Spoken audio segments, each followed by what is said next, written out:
Hello sweet people, welcome back to our channel. Radhe Radhe. आज की इस वीडियो में मैं आपके साथ cozy care skin lightening cream का रिव्यू करने वाली हूं। आज की इस वीडियो में हम देखेंगे कि स्किन लाइटनिंग क्रीम कैसे काम करती है और कोजिक एसिड क्या होता है और इस क्रीम को कौन कौन इस्तेमाल कर सकता है और कौन नहीं कर सकता, कितने प्राइस में आपको ये मिलेगी और मेरा जो एक्सपीरियंस रहा 15 दिन का वो मैंने 3 पार्ट में डिवाइड किया। तो चलो बिना किसी पक के वीडियो को शुरू करते हैं। इस क्रीम को मैंने सुबह रिसीव कर लिया था ऑनलाइन डिलीवरी से, पर मैंने इसको दिन में यूज़ बिल्कुल भी नहीं किया। तो अब मैं आपको बताने वाली हूँ कि फर्स्ट डे फर्स्ट इंप्रेशन कैसा है और मैंने क्यों दिन में यूज़ नहीं किया। जैसा कि मैं आपको हर वीडियो में बोलती आ रही हूँ कि अगर आपको कोई भी नई चीज़ अगर अपने फेस पर लगानी पड़ रही है या फिर आप चाहते हो ट्राई करना, तो आप उसको रात में ट्राई करो। आपको सबसे पहले पैच टेस्ट करना पड़ेगा। तो सबसे पहले मैंने मुँह को धो लिया, सिंपल का फेस वॉश मैंने यूज़ किया है। पैच टेस्ट करने का सिंपल फिजिशियन या फिर आप बोलो डर्मेटोलॉजिस्ट जो वे है ना, वो ये है कि आपको हफ्ते में 2 बार ट्राई करना है, 2 बार आपको पैच टेस्ट करना है। यानी कि आपको पहले हफ्ते में सिर्फ 2 बार ये क्रीम यूज़ करनी है और मेरी सजेशन से आपको रात में यूज़ करनी है एंड बिल्कुल भी कंटिन्यू यूज़ नहीं करनी है पहले हफ्ते में। पहले आपको पैच टेस्ट करना है और पैच टेस्ट करने का तरीका सिंपल सा है। पैच टेस्ट आपको वहाँ पर करना होता है जो आपके फेस के जैसी स्किन हो, जिसका स्किन का टेक्सचर एकदम एग्जैक्ट फेस के जैसा हो। सो गर्दन पर आप अप्लाई करके देख सकते हो या फिर आपकी जो इनर एल्बो होती है वहाँ का जो टेक्सचर है ना स्किन का, वो भी आपकी फेस की स्किन के जैसा होता है। पर सिंपल सा वे है, आपको थोड़ा सा एक पी साइज ड्रॉप लेनी है क्रीम की और उसको लेके आपको गर्दन पे अप्लाई करना है। फेस पर अप्लाई नहीं करना, गर्दन पे अप्लाई करना है। एकदम भर के आपको प्रोडक्ट यूज नहीं करना है, जस्ट एक छोटी सी ड्रॉप ही लेनी है और वही पूरी गर्दन पर अप्लाई करनी है। धीरे धीरे आपको गर्दन पर अप्लाई करनी है, कोई भी जोर नहीं देना, कोई भी रगड़ना नहीं है। जस्ट सिंपली जैसे आप हल्के हल्के हाथ से, बेबी सॉफ्ट हाथ होता है ना, जैसे बच्चों को हम क्रीम लगाते हैं,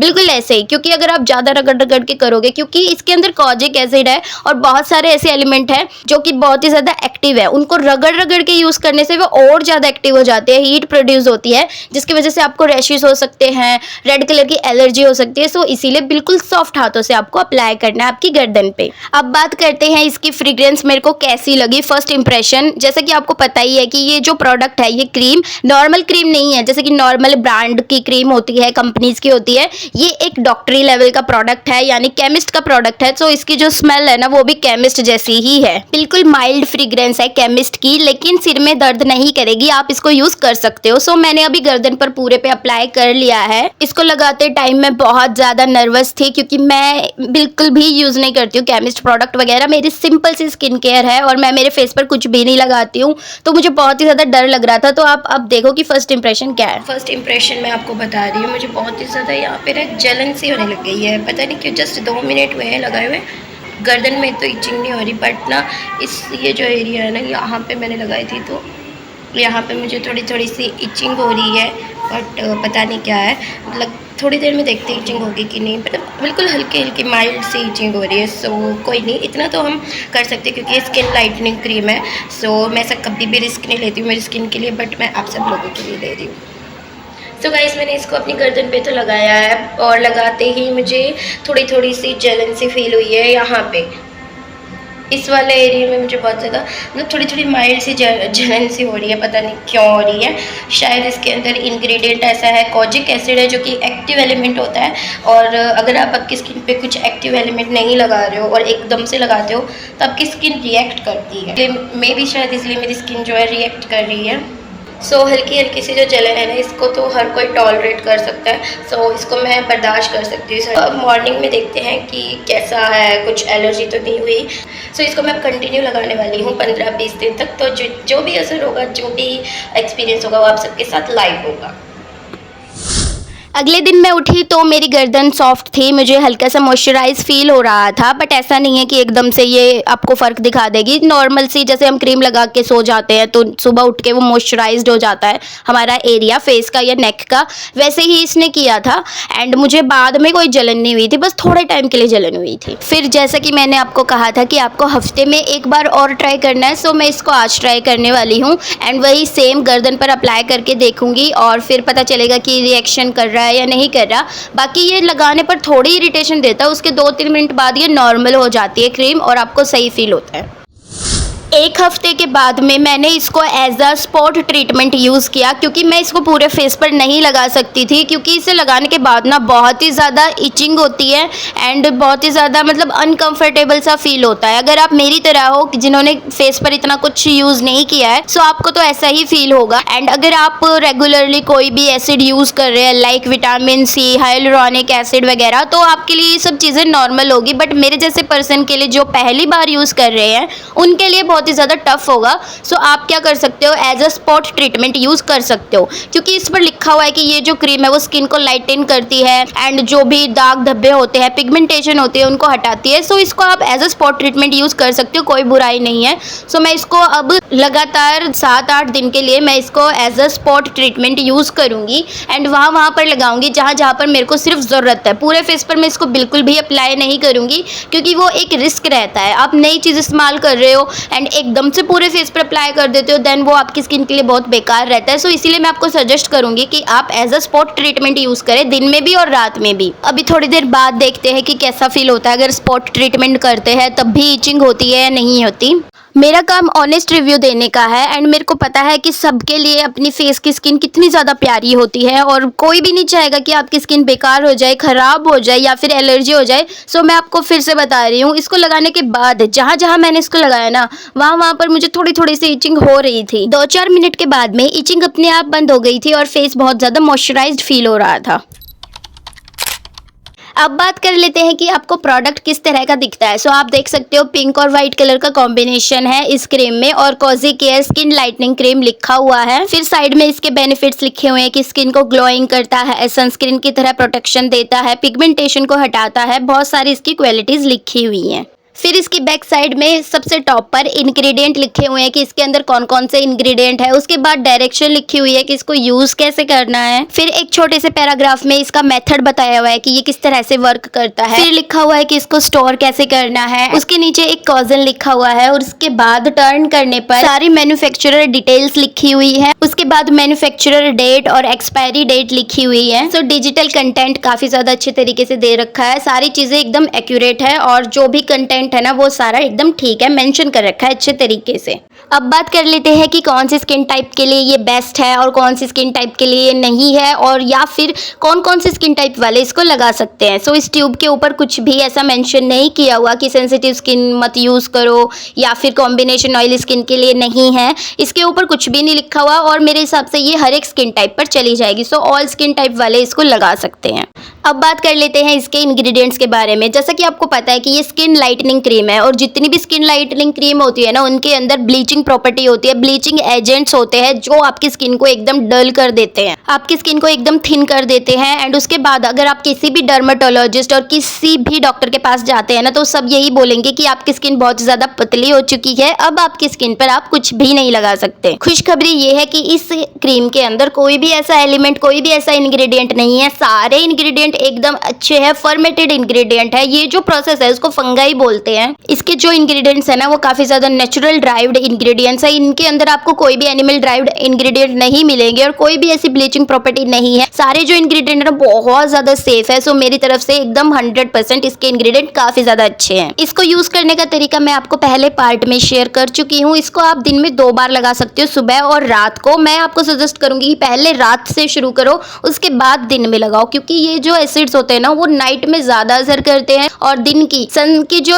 लाइट होती है ना उससे ये इफेक्ट कर देते हैं आपकी स्किन को। सो इसीलिए सन की लाइट से बच के रात में इसको इस्तेमाल करें। ये जो क्रीम है इसको आपको 30 डिग्री सेल्सियस पर रखना है, यानी कि आप इसको रूम में रखना है। इसको फ्रिज में बिल्कुल मत रखना और बहुत ही गर्मी में मत रखना। नॉर्मल जो रूम का टेम्परेचर होता है इसमें आप इसको रख सकते हो। इस पर एक सावधानी लिखी हुई है कॉजन की, अगर आपकी स्किन पर बहुत ज्यादा इरिटेशन होने लगी है इसको लगाने के बाद, या फिर आपकी स्किन पर बहुत ज्यादा खुजली होने लगी है, कुछ भी रिएक्शन हो रहा है, तो तुरंत की तुरंत अपने फेस को धो लो एंड एक अच्छे से फिजिशियन या फिर डर्मेटोलॉजिस्ट से कांटेक्ट करो। लेकिन जिस तरीके से मैंने बताया है ना आप उस तरीके से यूज करोगे तो आपको जरूरत ही नहीं पड़ेगी, आपके फेस पर इचिंग नहीं होगी। 1-2 मिनट के लिए होगी क्योंकि आप नए हो और आप आपकी स्किन को एसिड के लिए तैयार कर रहे हो। पहले तो आप आपकी स्किन केयर में बिल्कुल भी एसिड यूज नहीं करते थे, बट धीरे धीरे आपने शुरुआत की है तो आपकी स्किन रिएक्ट करेगी, इसीलिए वो थोड़ी सी इरिटेशन होती है, लाइक 10% से 20% तक 1-2 मिनट के लिए वो होगी ही, तो उस चीज़ से तो आपको डील करना पड़ेगा। उसके बाद अगर इरिटेशन हो रही है 5 मिनट के बाद में,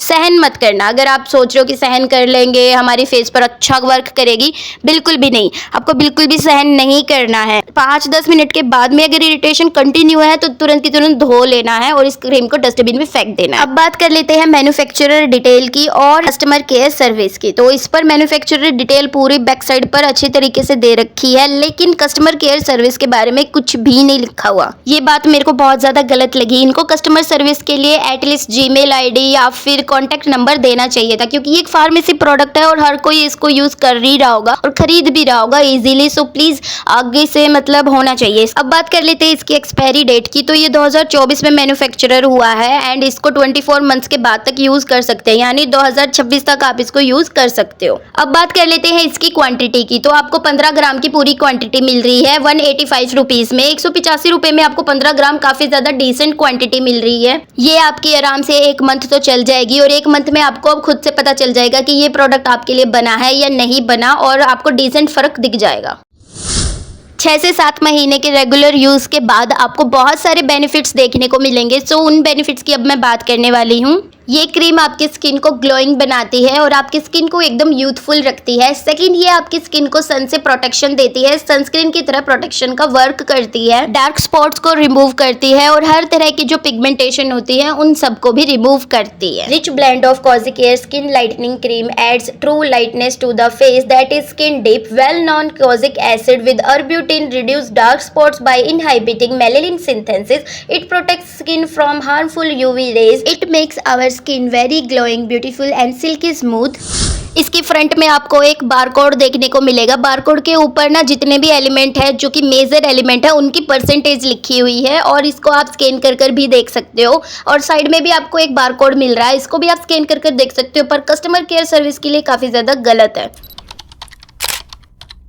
पिगमेंटेशंस, डार्क स्पॉट्स, ये आपकी स्किन में आखिरकार होते क्यों हैं? सो मैं अब आपको शॉर्ट वे में बताने वाली हूँ। हमारी ह्यूमन फेस स्किन 3 लेयर से बनी होती है। सबसे पहली लेयर होती है एपिडर्मिस, सेकंड होती है डर्मिस एंड थर्ड होती है सबक्यूटेनियस टिश्यू मसल। हमारी स्किन की फर्स्ट लेयर एपिडर्मिस में मेलानोसाइट्स नाम की शेल होती है जो हमारी स्किन के, आँख के, बालों के कलर के लिए वर्क करती है। मेलानोसाइट सेल हमारी स्किन में मेलानिन नाम का एक पिगमेंट प्रोड्यूस करती है और ये जो मेलानिन है ना, ये हमारी स्किन के कलर के लिए जिम्मेदार होता है। जिसकी बॉडी में जितना ज़्यादा मेलानिन होता है ना, उसकी स्किन उतनी ही ज़्यादा डार्क होती है या फिर उसकी स्किन में बहुत ज़्यादा पिगमेंटेशन होती है। अब मैं आपको बताने वाली हूँ कि मेलानिन का मैकेनिज्म क्या है, मेलानिन कैसे बनता है। जब आप आपकी स्किन पर विदाउट सनस्क्रीन लगाए घर से बाहर निकलते हैं तो आपकी स्किन यूवी रेज से रिएक्शन करती है और उस रिएक्शन की वजह से रिलेटिव ऑक्सीजन जनरेट होती है। उस ऑक्सीजन के साथ में मेलानिन रिएक्शन करता है और वो आपकी स्किन के ऊपर जाकर बैठ जाता है। वो डार्क स्पॉट और पिगमेंटेशन का रूप ले लेता है। शॉर्ट टर्म के लिए तो आपकी स्किन पर कोई इफेक्ट नहीं पड़ता है, पर लॉन्ग टर्म के लिए जो मेलानिन आपकी स्किन के ऊपर इकट्ठा हो रहा है, डार्क स्पॉट्स हो रहे हैं, पिगमेंटेशन हो रहे हैं, वो आपके पूरे फेस को काला कर देते हैं एंड आपके पूरे फेस पर पिगमेंटेशन हो जाती है। और ये जो पिगमेंटेशन है ना, वो ऐसी नहीं है कि शॉर्ट टर्म की हो गई और आपको मतलब कुछ भी लगा लो वो जल्दी से जल्दी हट जाएगी, ऐसा बिल्कुल भी नहीं है, क्योंकि ये लॉन्ग टर्म का इफेक्ट है जो कि सन रेज की वजह से आपके फेस पर हुआ है। टेंशन लेने की कोई बात नहीं है। अगर आप चाहते हैं कि आपकी पिगमेंटेशन एकदम जड़ से ख़त्म हो एंड आपकी स्किन पर आप केमिकल भी नहीं लगाना चाहते, आप चाहते हैं कि नेचुरल इंग्रेडिएंट्स की हेल्प से आप आपकी स्किन की pigmentation, dark spots, tanning, dullness को हटाना चाहते हो, तो उसमें मेजर जो है कॉजिक एसिड है। कॉजिक एसिड सिर्फ नाम का एसिड है, क्योंकि इसका जो प्रोसेस है बनाने का वो बहुत ही ज़्यादा पुराना है और बहुत ही ज़्यादा नेचुरल है। ये आपको वातावरण में पेड़ पौधों से ही प्राप्त होता है, ऐसा नहीं है कि आप इसको केमिकल प्रोसेस से बनाते हो। कॉजिक एसिड एक प्राकृतिक रूप से पाए जाने वाला पदार्थ है जो कि नॉर्मली फंगस प्लांट्स जो होते हैं, जैसे कि मशरूम हो गया, जिनके ऊपर ग्रीनरी नहीं होती, उनको हम फंगस प्लांट बोलते हैं। सो उनसे ये प्राप्त किया जाता है। कॉजिक एसिड को सबसे पहले इंट्रोड्यूस किया था जापान ने। जापान में 1907 में वैज्ञानिक शराब बना रहे थे, चावल की शराब। उसमें उन्होंने फंगल प्लांट्स का यूज किया था, जिस प्रोसेस के दौरान उनको कॉजिक एसिड मिला था। जैसा कि मैंने आपको बताया था कि हमारी स्किन की पिगमेंटेशन मेलानिन नाम के पिगमेंट की वजह से होती है। उस मेलेनिन के प्रोडक्शन के लिए टायरोसिन नामक एक और पिगमेंट बहुत ही ज़्यादा नेसेसरी होता है और वही उसी की वजह से मेलेनिन हमारे फेस के टॉप पर जाकर बैठ जाता है। कोजिक एसिड टायरोसिन के प्रोडक्शन को रोकता है, जिसकी वजह से मेलेनिन के प्रोडक्शन में रुकावट आती है और इसी से आपके शरीर में मेलेनिन की जो पावर है, जो उसकी क्वांटिटी है, वो कम हो जाती है और आपकी स्किन की जो पिगमेंटेशन है धीरे धीरे कम हो जाती है और आपकी स्किन का जो रियल कलर होता है, जो बचपन से आपका रियल कलर होता है ना, वो हो जाता है। अब मैं आपको बताने वाली हूँ कि जो कोजिक एसिड है उसके बारे में मिथ्स क्या है और रियल में कोजिक एसिड करता क्या है। कोजिक एसिड आपके डार्क स्पॉट्स को कम करता है, आपके जो डार्क मार्क्स रह जाते हैं ना पिंपल्स के बाद में, उनको भी कम करता है और पिगमेंटेशन को कम करता है। लेकिन इसका मतलब ये नहीं कि वो आपकी स्किन को गोरा कर देगा, ऐसा बिल्कुल भी नहीं है कि वो आपके पूरे फेस को गोरा कर देगा। ऐसा कोई भी मेथड नहीं है जिसकी वजह से आपका फेस गोरा हो जाए। हाँ, अगर आप बचपन से गोरे हो और बाद में आपको टैनिंग हो चुकी है तो आपकी स्किन गोरी हो सकती है, बट आई थिंक यार हमारा नेचुरल कलर ही प्यारा है, क्यों गोरा काला करना, सब ब्यूटीफुल है। कोजिक एसिड के साथ में आपको कोई भी अदर एलिमेंट यूज नहीं करना है, जैसे विटामिन सी, हाइलुरोनिक एसिड, कुछ भी यूज नहीं करना है। जितने भी एलिमेंट है ना वो इस क्रीम में अवेलेबल है जो कि कोजिक एसिड के साथ में वर्क करते हैं। सो आपको सनस्क्रीन बहुत ही ज्यादा नेसेसरी है लगानी। कोजिक एसिड जब ही काम करेगा जब आप सनस्क्रीन रेगुलर लगाओगे। ओवरऑल मैं कहना चाहूंगी ये क्रीम काफी ज्यादा अच्छी है, पर मैं आपको सजेशन करूंगी कि आप जिस तरीके से मैंने बोला ना प्लीज उसी तरीके से यूज करना, अगर आप मेरा रिव्यू देख रहे हो, क्योंकि मैंने जिस तरीके से बताया वही एकदम अच्छा और परफेक्ट वे है। आई होप आपको आज की वीडियो अच्छी लगी होगी। So please like, comment, share and subscribe कर देना। वीडियो में देरी इसीलिए हुई क्योंकि मुझे ऑनेस्ट रिव्यू देना था, मैं आपको फेक नहीं देना चाहती थी, इसीलिए। Take care, bye bye.